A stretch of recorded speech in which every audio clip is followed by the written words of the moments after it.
Good morning, dear student. I was teaching you third chapter of geography, movement of earth, in which I have explained you various plate movement like conversion plate movement, diversion plate movement, transform plate movement. I have also explained you this picture about volcano. Today I am going to begin this video with types of volcanoes.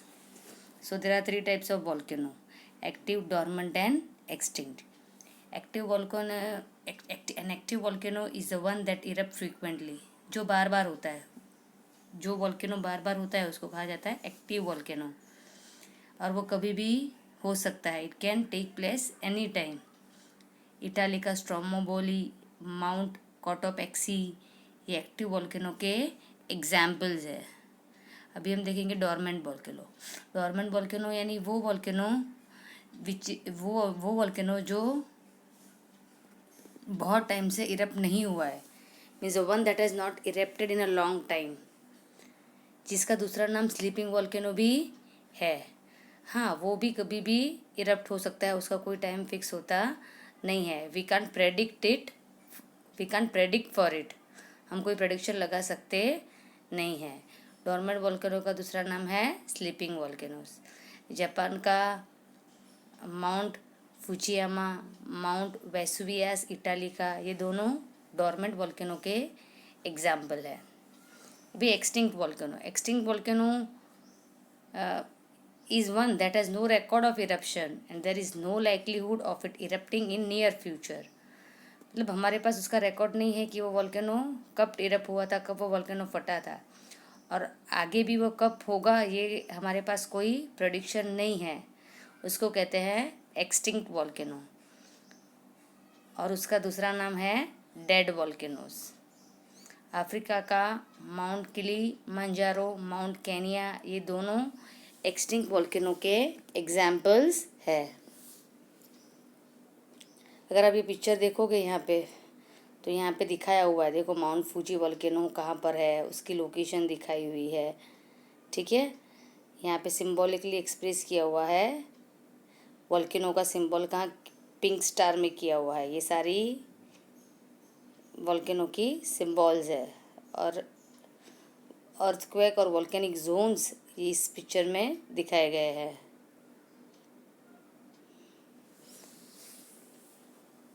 अभी volcano जो है वो devastating है, मतलब destruction करते हैं. जब volcano आता है तब वो लाइफ को, प्रॉपर्टी को डिस्ट्रक्ट करता है, नुकसान पहुंचाता है. फिर भी वो कई कारणों से यूज़फुल है. हम देखेंगे वो यूज़फुल क्यों है. जब भी वोल्केनो में से लावा बाहर आता है, जब वो लावा ठंडा हो जाता है, तो वहाँ की सॉइल कैसी हो जाती है, एकदम फर्टाइल हो जाती है. बहुत टाइम के बाद वो लावा वाली जो सॉइल है वो फर्टाइल सॉइल होती है. और वोल्केनो इम्पोर्टेंट इसलिए है क्योंकि साइंटिस्ट जो है वो उसके बारे में, नेचर के बारे में थ्रू वोल्केनो स्टडी कर सकते हैं. They are helpful for scientist as nature of the interior of the earth can be studied through them. हम साइंटिस्ट जो है वो अर्थ की इंटीरियर के बारे में ये वोल्केनो थ्रू समझ सकते हैं, स्टडी कर सकते हैं. इवन बहुत सारे जो मिनरल्स है वो हमें अर्थ के इंटीरियर में से मिलते हैं. तो वो कैसे आते हैं बाहर, through volcano. So they bring out useful minerals from the interior of the अर्थ. अभी हम अर्थक्वेक के बारे में देखेंगे. जब टू टेक्टोनिक प्लेट स्लाइड होती है तो अर्थ में वाइब्रेशन आता है, जिसको ट्रेमर भी कहा जाता है. ये वाइब्रेशन, सडन वाइब्रेशन जो होता है अर्थ में, उसको कहते हैं अर्थक्वेक. अभी कई बार क्या होता है, अर्थक्वेक जो है वो वोल्केनिक इरप्शन से भी आता है.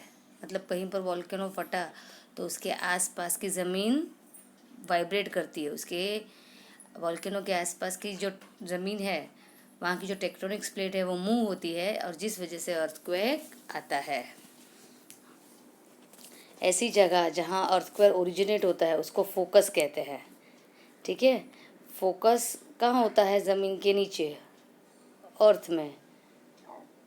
वाइब्रेशन जो है वो इसी फोकस से शुरू होता है, और वो ऊपर मूव करता है। कॉन्सेंट्रिक सर्कल मतलब, कॉन्सेंट्रिक सर्कल का मतलब होता है कि सेम, जिसका सेंटर सेम हो। तो ये वाइब्रेशन मूव हो करता है, और वो पॉइंट जो अर्थ सरफेस के वर्टिकली ऊपर है, फोकस जहाँ पर होता है, उसके जो ऊपर वाला पॉइंट होता है उसको एपिसेंटर कहते हैं। देखो ये पिक्चर देखोगे तो आपको वो क्लियरली समझ में आएगा। नीचे वाला जो पॉइंट दिखाया है वो क्या है, फोकस है। ठीक है, जो पिंक कलर का दिखा हुआ है ना वो फोकस है, जहाँ जहाँ अर्थक्वेक ओरिजिनेट होता है, मतलब जहाँ ज़मीन में प्रेशर होता है, जहाँ की प्लेट्स हिलती है, उसके ऊपर की जो ज़मीन होती है एकदम ऊपर, यहाँ दिखाया हुआ है, उसको कहते हैं एपिसेंटर। और यहाँ पर क्या होता है, अर्थक्वेक की इंटेंसिटी सबसे ज़्यादा होती है। कहाँ पर, एपिसेंटर पर। एपिसेंटर कहाँ होता है, फोकस के एकदम ऊपर वाली लाइन। ठीक है, अब ये पिक्चर देखोगे तो आपको समझ में आएगा। ये वाला पॉइंट जो है वो फोकस है नीचे वाला, और उसके ऊपर ज़मीन का एग्जैक्ट ऊपर वाला पॉइंट है उसको एपिसेंटर कहते हैं, जहाँ अर्थक्वेक की इंटेंसिटी सबसे ज़्यादा होती है। अभी मेजरिंग अर्थक्वेक, अर्थक्वेक की मैग्नीट्यूड को मेजर कैसे करते हैं, रिक्टर स्केल पे। उसको कैसे मेजर किया जाता है, नंबर होते हैं 0 से 9 के बीच में, और जो अर्थक्वेक अगर मेजर किया जाए वो 6 से अबाव है रिक्टर स्केल में मेजरमेंट में, तो ऐसे कहा जाता है कि वो अर्थक्वेक बहुत ही डिस्ट्रक्शन लाता है, बहुत ही डैमेज करता है।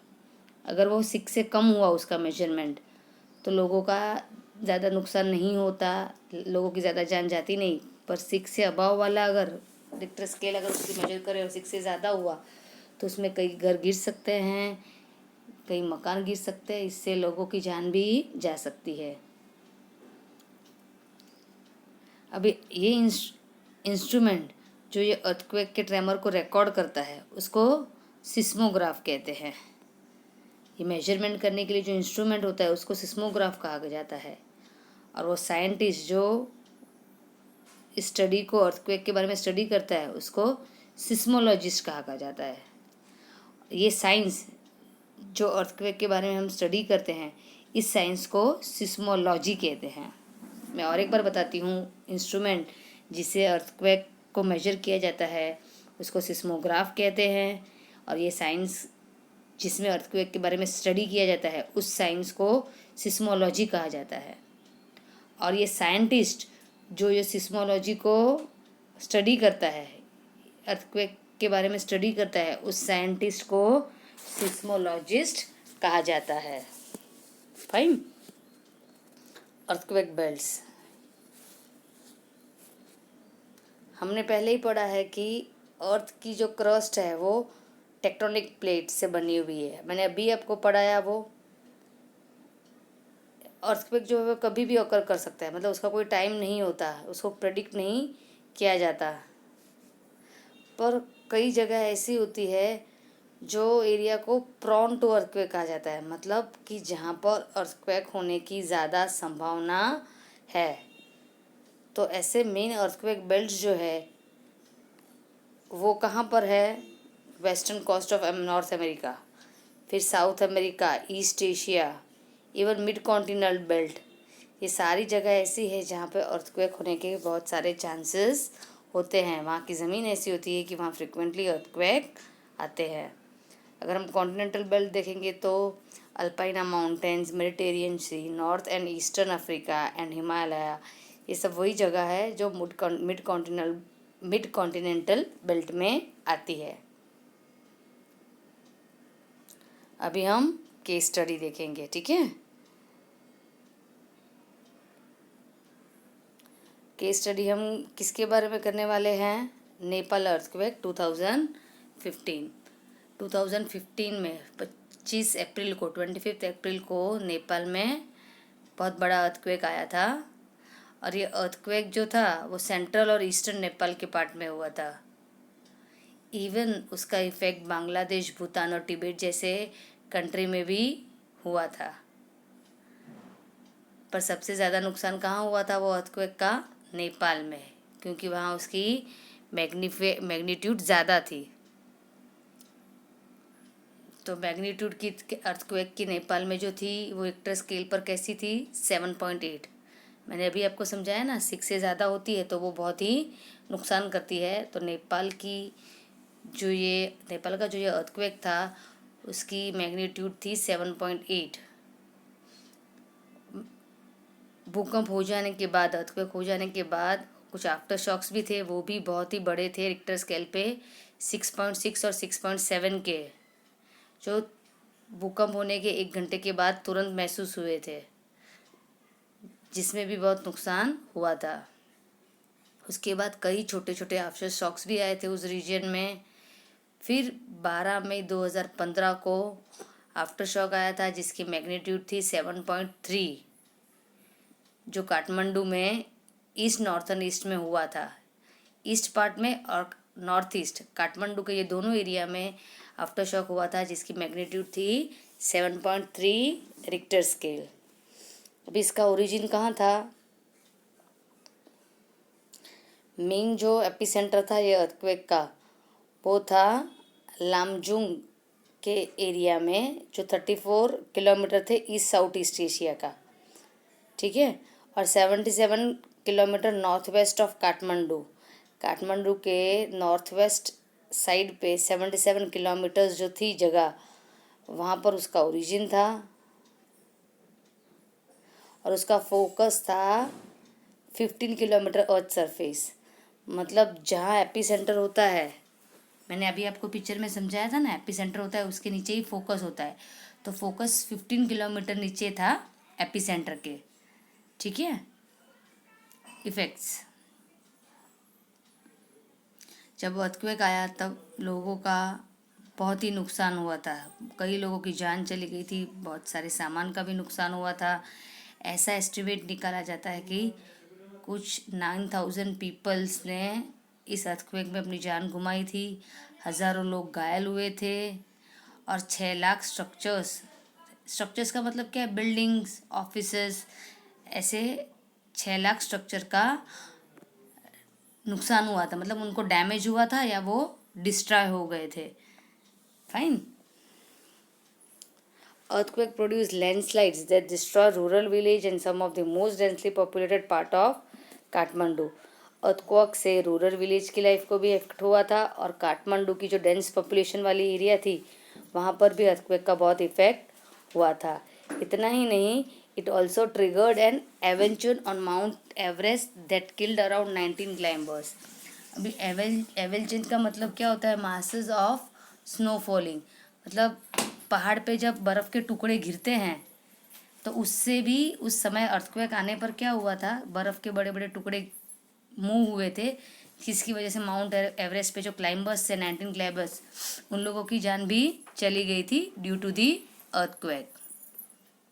रिलीफ ऑपरेशंस, जैसे ही अर्थक्वेक हुआ नेपाल की गवर्नमेंट बहुत ही अवेयर हो गई थी और उसने इमीडिएटली हेल्प भेज दी थी। इतना ही नहीं, उसको बहुत सारे देशों से भी हेल्प मिल रही थी, जिसमें इंडिया और चाइना का भी नाम भी इंक्लूडेड है।